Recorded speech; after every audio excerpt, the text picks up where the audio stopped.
and gentlemen, welcome back to part 2 of our Tomorrow's Leaders Conference and Convention. I hope you all had a good lunch, and those of you who are at the back who are sitting or networking, take your seats, everybody. We would like to start. I'm going to try and summarize the morning session for you in 4 words very quickly. I've just taken the best, perhaps the high points of the keynotes and the very brief panel discussion that we had before we broke for lunch. The first thing is, if you're taking notes here, you've got to understand your own purpose in terms of leadership. I think that came across very succinctly. Every single speaker, in one way or another, referenced the word humility. It's important, this whole notion of servant leadership, but understand who you're serving. I think the other point that made a lot of reference or resonance with me was we all have plans. We're all perpetually planning our own lives in one way or another. The reality, though, is there are going to be crinkles along the way. There will be hiccups. It's not a question of having the plan. We all got those. It's a question of how successfully you deviate and navigate from that plan and back to the plan when there are issues. And every single person and the panel that we've got sitting here all share the same thing, and I hope you take this away with you later on this evening. Every single person, to a greater or lesser extent, is confident. So those, for me, were the 4 main drivers of the morning session. Just by show of hands, very quickly, who of you visited the Scottish Leader whiskey tasting booth? John, my friend in the wheelchair, yeah? Huh? I saw you, my boy, yeah? Anybody else? Good luck to you, folks. It's a long afternoon. That's all I'm saying. All right? Folks, before we move on to the panel, a little earlier today, the Henley Business School put together... I'm watching you, John. Yeah? Okay. The Henley Business School invited you to submit your business cards, and one lucky person has won a seat at one of the globally recognized open programs, Foundations for New Managers. Again, every single person today spoke about the importance of education. One person in this room is going to get a kickstart in that particular direction. So from Henley, Adii, where are you? Are you around and about? You were literally here a moment ago. There you go. Ladies and gentlemen, this is Adii Drotsky. She's going to make the presentation. And what a nice prize. And ladies and gentlemen, this is worth, what, about 18,000 Rand? This is no small change. This isn't chump change, everybody. It's an 18,000 Rand course. I want to know how many people there are today in the room from Investec. If you're from Investec, would you stand up, please? All right? So I'm seeing one. Adii, are you seeing any other? What is your name, sir? There's another one there. That's 2. Well, one of you is going to walk away with the prize. I hope that you're not still at the lunch table. Asi Rangile, are you with us? Hang on a minute.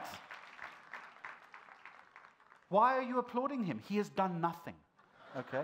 All he did was he took his business card out of his wallet and put it in the lucky draw prize. But in a year's time, my friend, when you've done the course, then we'll applaud you. Congratulations.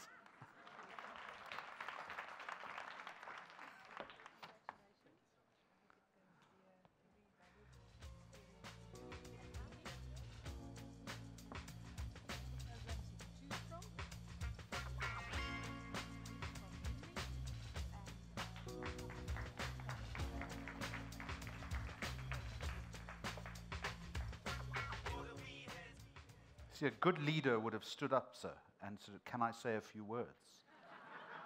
But he just walked away with his stress ball, didn't he? Okay. Folks, I cannot even remember when I was 30, let alone under 30. But I want to say a few things about being under 30 from what I vaguely remember. And I think all of you sitting here today, to a greater or lesser extent, will understand that. And in fact, while I go through that particular list, could I ask our crew to help me just move the podium, because I'm going to take a seat now. I think the couple of things that I remember from 30 is you've reached the point where you all, to a greater or lesser extent, know what you want. There's still mysteries in your life, but you know what you want. At the age of 30, and I don't want you to misconstrue this because we live in Johannesburg, but you're bulletproof, okay, to a greater or lesser extent. You have that confidence that we were talking about this morning. The other amazing thing about being 30 or thereabouts is you're a good 20 years away from being 50. And trust me, when you get to that age, it gets a little bit more difficult. You are driving, I would imagine, the second best car that you will ever drive. So you've probably made a bit of money, you've got a great car, you have achieved your first aspiration when it comes to wheels. But you've still got one to go. So if you're looking out for that Lexus or that great Ford or that Land Rover, you can still get there, all right? The next thing is, you've all got debt. Sorry for that, okay? But the reality is, you have a better understanding of how to manage that debt. And the sixth point that I want to make is night clubbing is not as important as it was 5 years ago. Am I right? No, okay? You get the point, though. Ladies and gentlemen, I recall doing this session last year, and it was, for me, it was the takeout. It was the one that had a huge amount of inspiration. Again, folks, we've got a little bit more of an elongated time period in this respect, so we can engage. And to all of you, and I'm going to introduce you in a minute, I'm going to first of all ask you to tell us your story. That's where we're going to start with today. Who you are, but effectively why you have risen, in your opinion, to being a leader.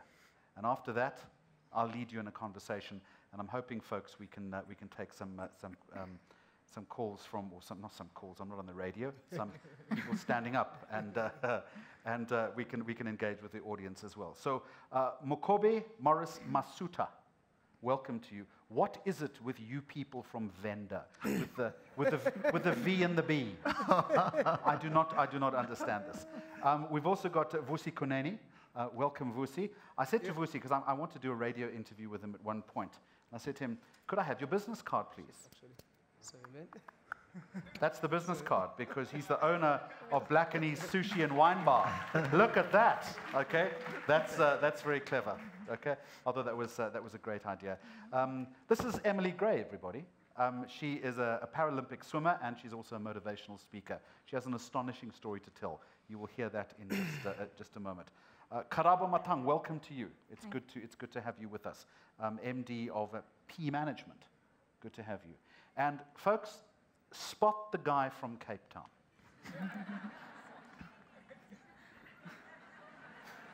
Seriously, that's all I'm saying. Adii Pienaar, welcome to you. Man, I'm going to take the piss out of you for the next 40 minutes, okay? And you're the founder and owner of WooThemes. Good to have you with us as well. So, Mukovhe, let's start with you. What's your story, man? Well, to be brief, the reason why you might know my name today is because I'm part of a movement of volunteers across South Africa, made out of rural youth who were lucky enough to make it into university, then looked back to say why we got to vets, why we did not drop out, and how we can duplicate whatever went right in our life to as many rural youth as possible. To cut the long story short, we developed Thusanani Foundation, which is an NPO that helps rural youth to access and succeed in institutions of higher learning. And since 2011, when I was president of VETS, we've enrolled over 400 rural youth in different universities, raising over 160 million rand worth of bursaries. And we have just started. This is a pilot for us. We truly believe in a bottom-up to development, and we believe that the single most biggest threat to South Africa's future is the continued commoditization of higher education and making it accessible only to those who are lucky, like myself, or those who can afford it. So how do you get that? How do you spread the love? How do you decommoditize it? Sure. I think the first thing is storytelling. Most youth still believe that because of their inability to afford higher education, it therefore becomes inaccessible to them. But it only takes one person to go through a route, or what we call a cashless path to vets, I've been educated by this country for free from grade 1 to masters, and therefore it will be quite hypocritical of me to not be able to duplicate whatever went right in us. Now we've got volunteers, over 1,000 volunteers across South Africa who joined our movement through Facebook to say, actually, I also know how to get to university without having a dime, and that way we've been able to reach out to as many people as possible. This is a man who knows how to work the system. Listen to him. I'm not joking. It's about working the system. It's absolutely critical. Emily Gray, what's your story? Well, I was diagnosed with osteosarcoma when I was 11 years old. For those of you who don't know, it's a type of bone cancer. It was located in my upper femur. At that time, I didn't have any idea what cancer really was. But then the doctors explained, and they said I'd have to go into chemotherapy, which was nothing less than a massive ordeal. I lost all my hair, and I was really sensitive to smell for some reason, so I would just vomit at any type of smell. I eventually weighed 25 kgs. But then the real news actually came, and the cancer hadn't reduced at all, but just continued growing. So the doctor gave me two choices, and I could either get a hip replacement and most likely die, or I could get an amputation and most likely live. So at that time, I chose the amputation. Going into the operating room was absolutely terrifying. I used to be a middle distance runner before I was diagnosed with cancer, so knowing that I would never be able to run again was really difficult for me. The road to recovery has been a very long and challenging one, and I started swimming at Mandeville, which is a club for the physically disabled in Johannesburg. And that's really where my love for swimming began. And the freedom that I felt when I was in the water really connected to me, and it felt like I could just leave my disability on the side of the pool deck and swim back and forth. So that really connected to me, and my training just picked up, and I became goal-driven to take part in the Beijing Paralympics. And I did, and I've been to 2012 Paralympics, and now I'm aiming for Rio in 2016. How does... Thank you. How does an 11-year-old find that courage? It's really hard to explain. It's something so deep inside of you. It's really you really have to dig deep. And fortunately, I had a great support system. You know, my family were really supportive of me, and I just kind of took it one day at a time. Vusi? Cheers. I'm not sure whose socks are worse, yours or Adii's, but be that as it may. Mr. Chopsticks Man, what's your story? I actually started a company called the Blackanese, which is the wine and sushi bar based in the Maboneng Precinct. And, you know, I always get a question, I mean, why sushi though? Why, you know, I mean, why didn't you do... Why not pup? Okay, you know, I mean, why not pup and flace, Yeah. you know? But then I think at that stage, I was in a space where I wanted to make history. I wanted to, you know, I mean, I wanted to say to the youth, look, I think we've played in the lower ground for the longest time. I think we are actually capable to play, you know what I mean, on that level. Because I think we tend to think, or rather we tend to say to ourselves, we don't belong there, I think we belong here. So I wanted to actually represent opportunities. I wanted actually to break, you know what I mean, that barrier, and to say to the youth, we can actually do it. Because I think, you know, your thoughts only limits, you know what I mean, can only limit you. I mean, if we look at ourselves and we say, I mean, those people that are there, you know what I mean, it's only for those ones.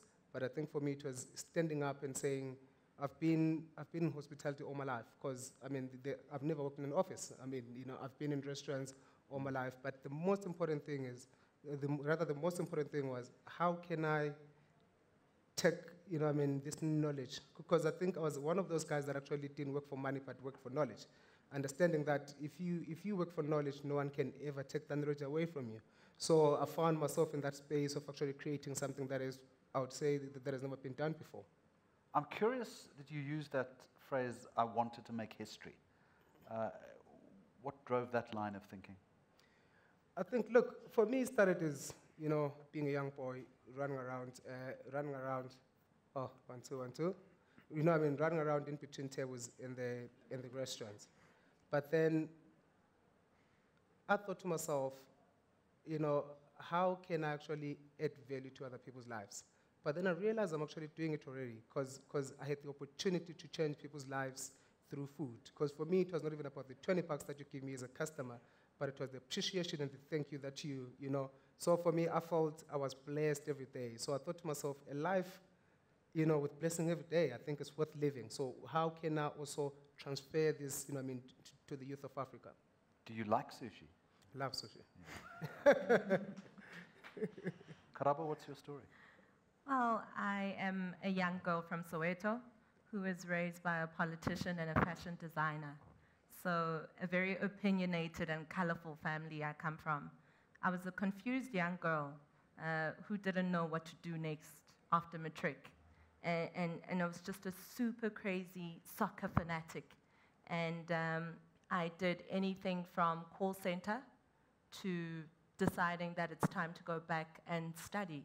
And so I enrolled in university, and at the same time, my partner and a couple of friends said, we go to the stadium, we see these football players, we follow our favorite team, which I won't mention, and we see a gap in the industry.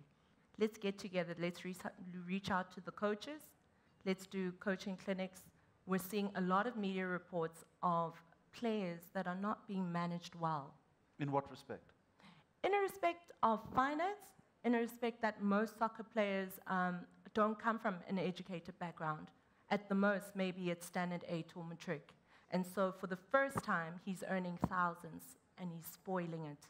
And we're saying, we don't want to read this every Sunday. We want to be part of the change. Casually, let's do this.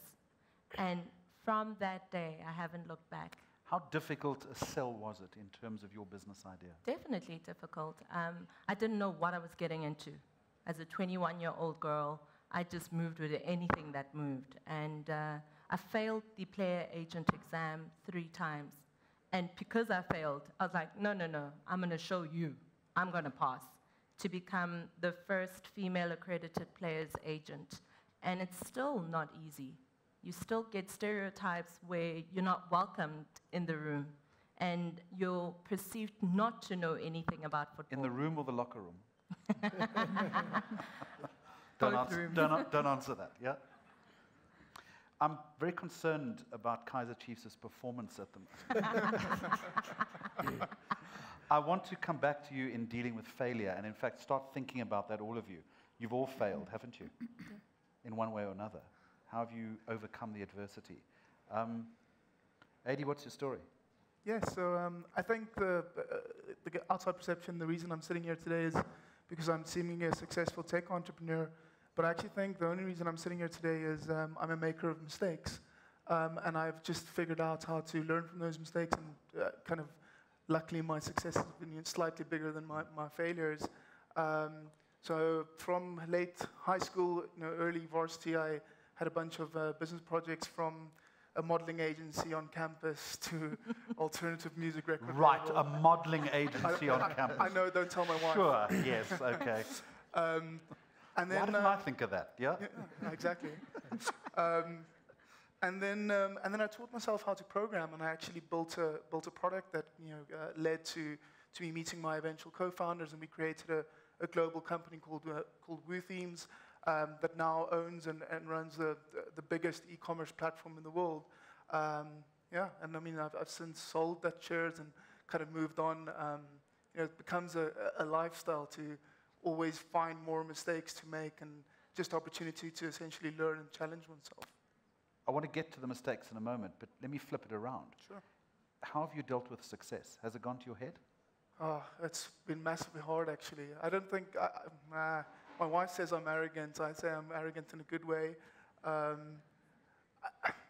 Success is hard in the sense that, for me at least, it's about a challenge. So whenever I reach, kind of a milestone, there's always that kind of what's next. What am I going to do to kind of better this, improve on this, challenge myself again?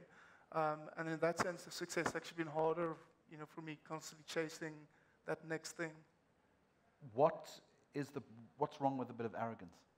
Nothing. Yeah? Do you all agree with that? Yeah, of course. I mean, it depends. It depends what one actually, or rather, it depends what people mean by, No, we're not getting into being definitions of arrogance. Yeah. It means that you're annoyingly self-centered and you understand your own success. But surely that's what leaders need. You need a degree of that. Vusi, yeah, you've picked it up. Yeah, look, I mean, I think I've gotten it a couple of times as well. People that say, you're arrogant, and But when I really, look at it, and I think I'm still as grounded, as I was before the Blackanese, because I don't think I'm even successful right now, So sometimes it's okay to be arrogant in the right way. Mukovhe, it's a difference there's a line there between arrogance and perhaps self-confidence. Where's the line? Well, you see, I participate on the ground, and it's very difficult to see arrogance in poverty, because we are all poor, right? So in Johannesburg, if you tell people... I take the point, but you've moved beyond that. You've made a success. Actually, not at all. I don't see this as success, My success is defined by the extent to which I'm able to break the cycle of poverty in South Africa. And for as long as it remains intact, I haven't done anything. I salute you for that. How important is money to you? Yeah, that's important. Money is very critical. Money is very critical, because when I look around, you see, as I said earlier, I'm part of an NPO that is made out of rural and township youth who have made a bit of success in institutions of higher learning across rural South Africa. Now, unfortunately, we have been able to fundraise all those bursaries and took those rural youth into universities for 4 years with a budget of less than 200,000 rand. So we know money is critical, but in no way will money determine whether we do it or not. So it's important. It would be crazy for me to say we don't need the money. We need the money to continue to do what we do efficiently, but we must not overrate cash. It must not be at a point where its absence then it determines whether we continue or not.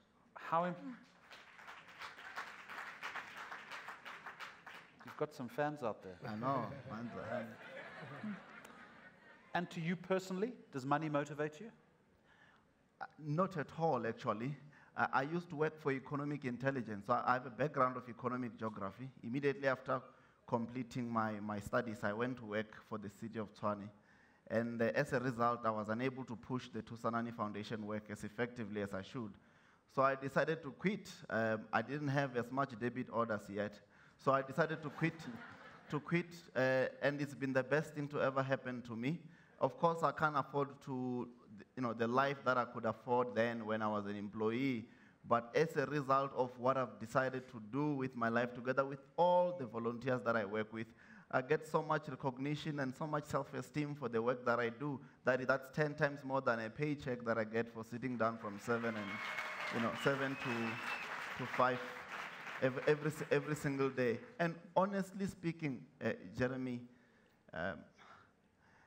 we live in a country where higher education, and I'm specifically focusing on higher education because there's a guy in France who argued that higher education in the 21st century continues to be the single biggest contributor to the reproduction and reinforcement of social inequality. If we don't open those doors, you will continue to clap for me because I've got a master's from the village. But actually, that should be standard. Everybody should be able to access those opportunities.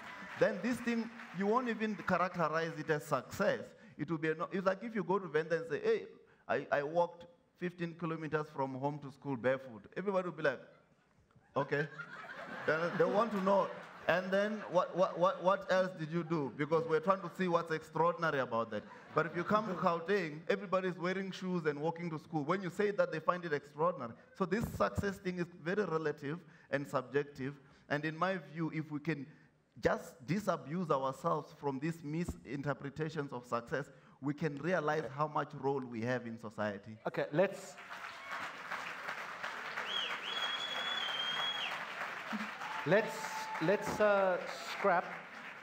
scrap the biggest mistake line of questioning. Let's open up the education line, if we can. Sure. Critically important. Karabo, give us your thoughts on that. How important is education in terms of furtherance of leadership? Fundamental. Fundamental. You see, leadership is a spirit. Leadership is something you're born with. And now, if you have the spirit to grow without it being developed, it's only going to waste. And in fact, it's going to be used to then destroy and build and take down structures. So leadership and education is the next thing South Africa needs to go to. It's the next step for us. We can't be from Soweto and be excited that I have a Wits degree and Mukovhe was my SRC president and I'm a football agent. What about next door? What about the girl who's in a tin house? What am I doing for her? So answer the question. What should you be doing for her? Well, I should be speaking to her.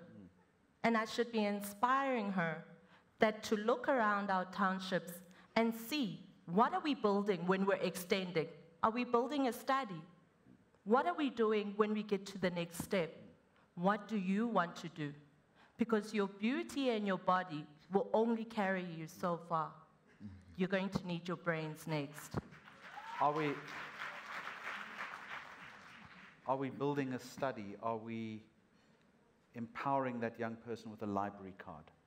I think it starts as a simple level. She sees me park up, I say, I want to talk to you. It's at that basic level that you start to inspire. So I believe very much in the mentee-mentor relationship. And I think we need to go back to the communities and at that level, start to inspire. Emily, as someone who has an astonishing story to tell, what do you do in that respect in terms of empowering and motivating people? Well, yeah, I agree 100% that it's more about those everyday leaders. You don't need to be this massive politician or anything like that to be a leader. You can be an everyday leader and just talk to one person and change one life and inspire one person. You'll be creating that snowball effect of possible success. They just need to carry that on and continue it. Yet we don't do it in this country enough, do we? Not enough, not enough. That's why I do motivational speaking, because I'd like to know that after a talk, if I've inspired one person, well then I've done my job, you know? Vusi, what are your thoughts on this? Yeah, look, I mean, in terms of education, if you look at it, what Emily just said right now, I mean, we need to, you know what I mean, educate, motivate, and inspire people on day-to-day basis. I mean, if she's from Soweto, she's got a PR company, I mean, and she comes back to Soweto, let's just say she has moved out from Soweto. And then she comes out, she's driving a very nice Ford. The very same young girl who looks up to her should be in a position to say, I want to be like her. You know what I mean? But then we don't actually go back to the communities and actually teach these young kids what is it that it takes from, you know what I mean, from who she was when we knew her up until she's got a Ford. So there's a huge gap where we need to actually come back to the communities and communicate that message that you're not just going to jump from, you know what I mean, from being 21 years old to actually driving a Ford. There's a lot of work that needs to be done within, you know what I mean, within that distance, within that gap. And I feel we are the people that need to actually go back to the communities and communicate that message. Adii, what do you do in that respect? So I actually have a slightly different opinion about education. I would want to kind of challenge the almost conservative traditional mindset about formal education, at least. So as an entrepreneur, I believe that you know, the best way to empower the next generation of innovation and growth in our country is to just create opportunities. And that doesn't necessarily take the form of going to university. That could be a mentor-mentee relationship. It could be the form of being an angel investor in a young person's business, just giving them that alternative reality or alternative path. I think ultimately structures will always stifle innovation. But we, as a country, we're kind of risk averse. We don't encourage enough young people just to take chances and make mistakes. And I think crucially to that is once they've actually made mistakes, have a safety net for them to say, you know what, you failed, but you've tried, so let's figure out how to rehabilitate you and, get you back on your feet and you can start the next thing. But it's easier to embrace. That's your section of the audience there. It's easier to embrace risk when you're younger, isn't it? Oh, definitely. So, I mean, I have 2 young kids now, and the one thing I can share very personally is I have more experience, skills, connections than I did when I started my first business, yet starting a second business was so much harder, knowing that the odds are much, much greater. So hence, before you have mortgages and car payments, et cetera, that's the best time to be taking risks. I want to get a sense from all of you about how hard you work. All of the speakers this morning were talking about the hours that you need to put in these days. It's the age of the 8-hour day has gone. It's the 16-hour day. For most people, I'm sure if we polled the audience, 14, 16 hours a day is nothing unusual. How hard do you work? Not hard enough. When I read stories of how certain individuals actually spend their days, I actually feel like a spoiled brat. And it's only through meeting these people or hearing about them or reading about them that I actually realize, what am I doing actually? This is absolute nonsense. I must get up and spend a bit more time trying to develop what I'm doing or trying to improve in what I'm doing. And I mean, just from listening to the rest of the 4 speakers, I've already stolen ideas that I'm going to use to improve myself. And when you hear me speak next time, they might sound like my ideas, but actually it's what I've just heard them say. And then I develop that into how to improve myself. It's not stealing ideas; it's called research. Indeed, and I will reference their names and so on. But I don't think I work hard enough. I've spent the past 8 years at university. So I don't have as much experience in the work world yet. But when I looked around on campus, there were still always these guys who were working 10 times harder than me, and they always made me feel like I was not doing enough. So you would go to the library, and there's Jeremy sitting there at 9 a.m. And then you go to lunch, and you come back and sitting there, and you come back at night, and he's still sitting there, and then you come back at 3 a.m. at the 24-hour library, and he's sitting there. Well, he's either a very slow reader. No, I took those guys as inspirations, as an inspiration, and I always I work a lot with rural township youth in schools, and I always tell them that, look, there's only so much spaces available in institutions of higher learning and TVET colleges. If you are sleeping at 9 here in rural KwaZulu-Natal, just know that there's another guy in Lejoleputs or in the Free State who is spending 3 hours more than you do. And if just, as a result, he's going to take your space and you're going to remain in this village forever. And that seems to work very well in encouraging them to put in a bit more work. But funny enough, I don't put as much work that I actually tell them to do. So I also learn. It's funny. Year before last, I was very lucky to go to Mumbai.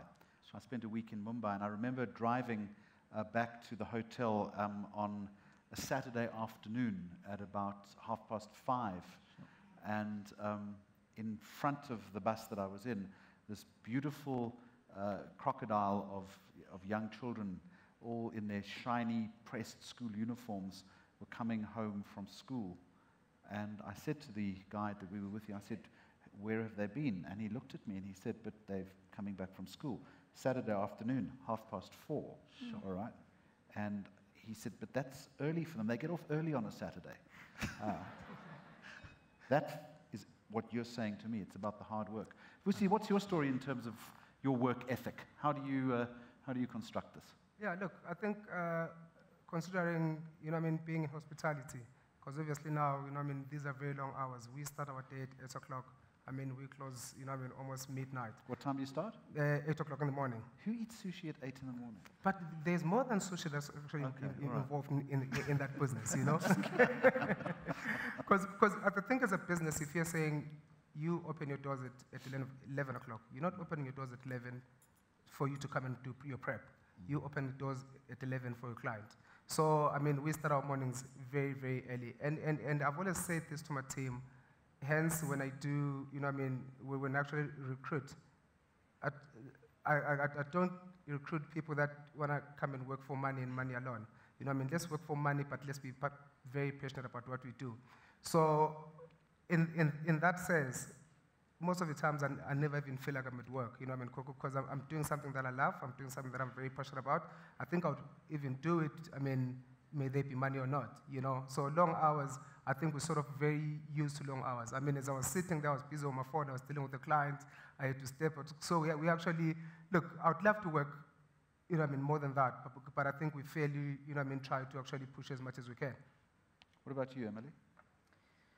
I train 2 hours in the morning, I swim 2 hours in the morning, and I swim 2 hours in the evening, and I do gym and Pilates. Are you going to train tonight?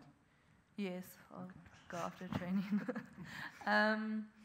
So, yeah, I put my body under a lot of physical stress, so my rest is also important. So I have to be really disciplined about the times I go to bed. Go to bed at 8 o'clock, and earlier you mentioned going out and clubbing. That's not in my itinerary. So having that discipline day in and day out to continue grinding and training hard and pushing your body to the limits and knowing when your mind wants to give up over your body, and making that judgment call where, okay, listen, I'm really tired, I need to back off, or no, it's my mind just telling me I'm tired, I need to carry on pushing through this. And what happens when it gets too much, when you are close to tears? You kind of have to look back and ask yourself, why did I start this? Why did I start this in the first place? And if you can answer that question within a matter of seconds, you'll kind of get back that motivation and continue through. Definitely. I think Ralph spoke about it earlier.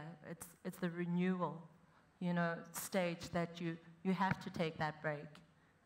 Many women can attest. Sorry, guys. We are mothers. We are business women. I'm a full-time student. Don't ever apologize for motherhood. So our day starts at 4 o'clock, and that's packing the school lunch, and then going to school, then going to the office. So burnout is imminent if you don't stop. So I take a lot of holiday, and I'm unapologetic about that. Vusi, Yes. help the sister with her school lunches, for goodness sake. Yeah, I think I should take care of that. Kids having sushi every day at school. Adii, what about you? Two things that popped to mind. So the first thing, when I started my first business, my dad said, just realize one thing, the hardest boss you'll ever work for is the boss you're going to be for yourself. And I kind of laughed it off. And that leads me to the second realization, which was an entrepreneur is the only person willing to work 80 hours a week so that they can eventually work 40 hours a week. But that's, so fair enough. Success takes hard work, but I like challenges. But, just working hard and just being busy is futile. It's also about working smart. You can't measure hard work in terms of the guy that's in library just studying for 12 hours, because he could be doing that, in an inefficient, ineffective way. So, again, there's probably a definition of what real hard work is: focus, real focus, learning to say no, etc., etc. But it is still hard work. I think that guy in the library probably died of a stroke. Folks, I'm enormously cognizant of time on this Friday. We've got about 10 minutes. Enough from me. Floor's yours. These are the most amazing group of people that you're going to meet for a while. You must have some questions for them. Is it possible for us just to bring up some house lights, just so we can actually see you? Just so we get a sense. There you go. Look, there's an audience. Look at them. Okay. All right. So anybody want to raise some issues here? By show of hand. or have we wowed you completely? Where are microphone people? Okay. Do we in fact have microphone people? Okay. All right. I'm going to ask you, there was a gentleman over here. You stand up and just, we'll do our best to hear you while we're running the mics to you. There we go.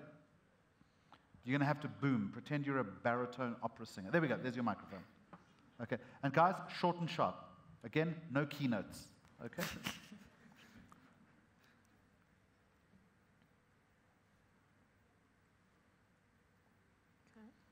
This is like a bad version of Idols. Okay? Hello? Okay, is there somebody else got a mic? Yes. Okay, you go and we'll try and sort this out. I don't know where you are, I can't see you. My name is Eva and Off my you go, there we question is directed to Vusi. Are you looking into going to franchising anytime soon? Look, I think the route we're looking at taking is actually chain stores. Chain stores where, you know, we own about 5 stores, but, you know, been still within the same within the same group. And the reason for that, I mean, look, I've worked for franchises almost all my life, you know, and I realized that, you know, I mean, a good concept, you know, I mean, someone comes up with a great concept, and then they franchise it, you know, as soon as possible. 3-4 years down the line, you know, I mean, the quality, you know, I mean, the brand, I don't think it carries the same value. Hence, I want to actually just do chain stores. And if I were to actually give a few examples in terms of restaurants that I've seen, you know what I mean, doing that very well. I mean, if you look at Beluga, I remember at some stage in my life I worked in Beluga in Cape Town. I mean, Beluga, I think for the past 10, if not 15 years, they only had 2 branches. I mean, they're only starting to actually franchise now, and I'm assuming they've sort of, you know what I mean, really mastered the game. So yeah, we also want to keep it within, you know, I mean, a few stores for a couple of years. Okay, thank you very much indeed. Is your microphone working? Yeah, it's working. Okay. Afternoon, everyone. My name is Abiot Mahlatsi Letwaba. I'm 19 years of age. I'm a motivational speaker. I just wanted to... And we're not looking for a motivational speech now. Okay. Sorry, let me just ask my question. My question just goes to my man from Limpopo. I wanted to ask, like, if someone wants a mentor and they want you specifically to mentor them, what's the procedure that one would have to follow? Well, he's not after money, that's one thing. So. Okay, yeah. Good call. Well, our mentorship is very structured, and it's structured into 2 categories. We have a mentorship run by our volunteers who are senior university students who mentor youth.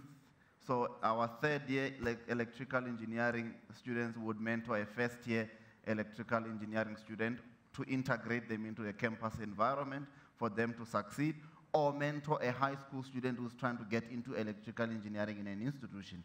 And then the 2nd stage is what we call industry-based mentorship. So we've got a partnership with, for example, Norton Rose Fulbright, which is one of the largest law firms in the world.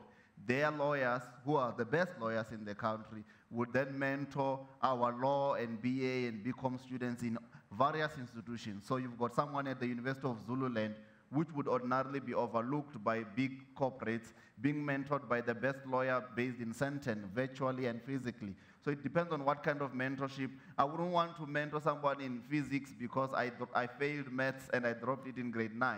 You know, so but I would pair you with one of our, you know, mentors who are best fitted for you and within the realm of your aspirations. And I think it will do justice to that. And if you want other forms of mentorship, like political mentorship, that I can do for you. Well, you were schooled in Limpopo? Yeah, I did my primary and high school in Venda, then went to VET from there. So I was going to ask you about your woodwork, but I'm sorry. I should not have said that. Well, let's try that side of the audience over there. Ma'am, in the corner, floor's yours. Hi, my name is Sineku Kunasi Pitubi. I'm a creative brand strategist, and my question is for Adii. Adii, you spoke about an angel investor. Are you one? And if so, how do you go about picking the business that you invest in? So yes, I try my hand at angel investing every now and again, and I mostly have 2 criteria. The smaller one is obviously the business. The business needs to be sound. It needs to be a good opportunity. It makes sense. But more importantly, I back the entrepreneur behind the business. So I would look at the conviction of the entrepreneur, willingness to really work hard, really hustle, be clever about it. Those are ultimately the most successful entrepreneurs and businesses to back. So, hello. So how do I get hold of you to just propose? Okay, you're going to find him at tea time. All right, thank you. Okay, anybody else? There's a question. Let's take this person here. Microphone person. Let's get here quickly. Thank you.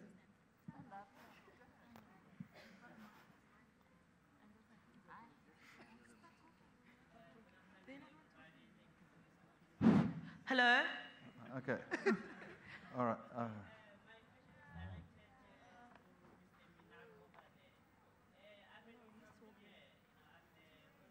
To your right. I can hear you. Go for it. Okay, we'll translate. Let's do it quickly. Okay. Don't be defeated by technology. Okay. Okay. Seize the moment. Thank you. It's better. Okay. I'm the owner of Karabo Healthcare Solutions, which is a company I'm starting from the ground. I've realized that not everybody can be an academic and not everybody can be an entrepreneur. But what do you think must be done to make the entrepreneurship, to have a more conducive environment for entrepreneurs? Because I'm telling you, at the moment, it's very frustrating for a lot of us, where the support from the government or from the business leaders is very limited. And the programs that are there, sometimes they'll cost you 40,000 rands just to join. So what do you think can be done by business as well as government to make it more conducive for us entrepreneurs to excel? Thank you. So I think first thing, as a country and just with all of our background, we over generations would need to become accustomed to actually taking risks. I think our American friends, they have this absolute brashness about starting businesses, failing, doesn't really matter. So I think that's part of the equation. But the rest of it is just, I think, encouragement for more entrepreneurs to just explore it. I think it's a natural process. As you have successful entrepreneurs, they become role models within their communities. And they become, instead of looking up to my dad, for example, who was an accountant, and being inspired to become an accountant, I'm looking up to role models that were entrepreneurs, and maybe I'm one of the 1,000 new entrepreneurs, whatever the case is, that starts a business locally. And then obviously government needs to sort out the funding. I think more funding needs to go to upstarts and having the platform, the mentorship. I don't believe in just giving someone else money. There should be a kind of a platform and a forum for those entrepreneurs to check in with more experienced entrepreneurs. Panel members, you have inspired us. Thank you very much indeed. Sorry, guys. Folks, just in terms of the program, I hope you lot are going to be around, okay? Grab them if you want to talk to them. This is the time. We are going to break now until, it's 2:45 now, 15:15, 3:15. If I could ask you all to be back as we embark on Leadership 2020, a 5-year odyssey. So literally 25 minutes. We'll see you back here.